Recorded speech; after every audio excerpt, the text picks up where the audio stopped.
Welcome back and to Time Again with Pete. And lovely to have you with me. I love these times. I love being able to share things with you.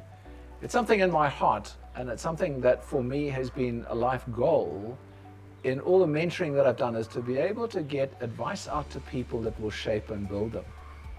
And the interesting thing with what I'm going to talk through today is this is my content producer, advisor, director, who wrote a note saying, something I will always follow in life.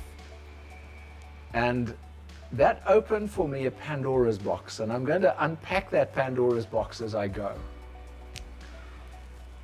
I'm not sure where she was driving at, so she'll nod, I'm sure, at whether I've hit the point. But something I always follow in life is what I have behaviorally conditioned myself to do. And I'm not sure whether that was where she goes, but you know, if what I want to follow is not what I am following, it's because prior behavior has conditioned me to doing something that I always do, and ask myself the question, why on earth did I do that? What drove me to make that decision? And I've looked at myself in mistakes that I've made and gone through a process with it where I've always followed something and done something, got the same wrong result, and sat looking at myself, castigating myself, and asking myself the question, why did I do that? So I want to unpack some of that, and then we'll unpack the positive side as well, because that's the negative side. So the negative side is that life has conditioned us, and because we've always behaved a certain way, unless we can put an interrupter into that, we will follow that conditioning all the way through, and all other decisions, actions, and routines will follow the same thing. It's only when we can start to put an interrupter into that, that's going to change.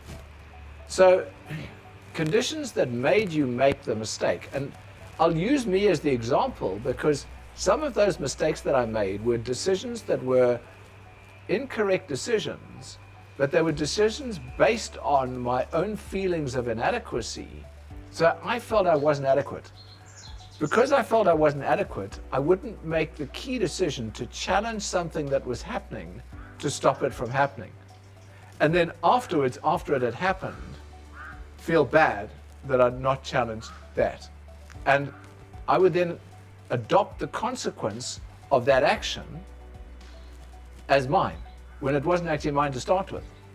And that, as a routine, went round and round and round until I could put the interrupter in to stop that. And that interrupter that stopped it was what changed the behavior. So what changes that behavior is being able to identify where it went wrong in the first place.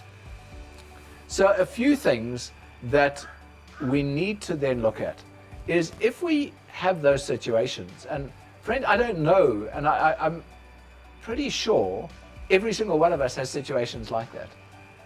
You need to document, how did that start? So go back to the beginning and say, right, what were the driving factors that made that happen? How did this actually happen? What started that? And so what can I do that will change it from that start? What of those drivers can I interrupt? And in my case, as you'll have heard, the interrupter was believing that I was not worthy, that I wasn't worth it.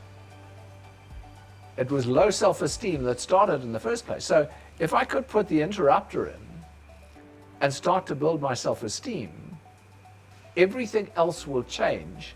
The decisions will change, the behavior will change, the routines will change, the habits will change, the outcomes will change, life will change, achievement will change, and the legacy that you leave will change.